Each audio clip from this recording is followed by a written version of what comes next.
Today I'm going to talk about this paper by Gerskos and Afra, Correlating Neural and Symbolic Representations of Language.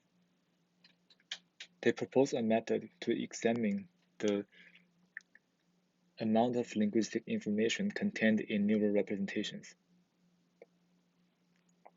The task setting is similar to structural probing, but different from structural probing. The proposed algorithm does not require the linguistic information to be formatted in terms of labels. So in structural probing, the linguistic information should be numerical labels, whereas here, the authors allow the linguistic information to be formatted in tree representations. Let's get into how they set up the relational similarity analysis. Their model is set up in two parts, the neural part and the text feature part. The neural part contains an embedding and an encoder. The embedding can be bag of words embedding, random embedding, inverse AND or BERT, whereas the LSTM encoder is trained from a small collection of prepared dataset.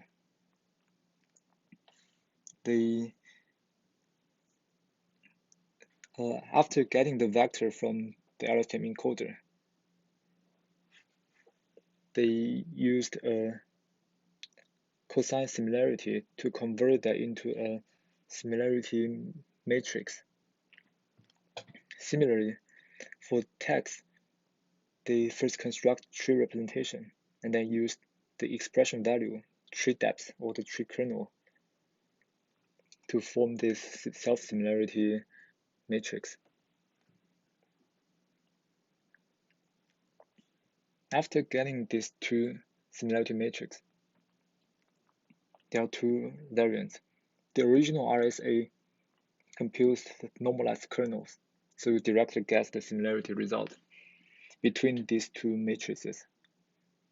And the authors in this paper propose RSA regress, which is using a multivariate linear regression with L2 regularization.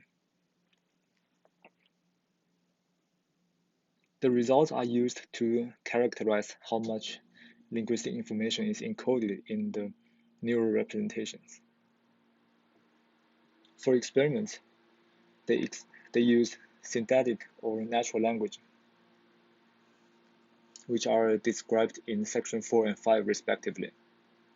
In conclusion, they found that RSA and RSA regress contains complementary views about how the linguistic knowledge is encoded from the text. Moreover, the authors conclude that their RSA formulation as a diagnostic test is suitable for the linguistic information that is more than the dependency parses as experimented here. They are suitable for a wide variety of abstract symbolic representations.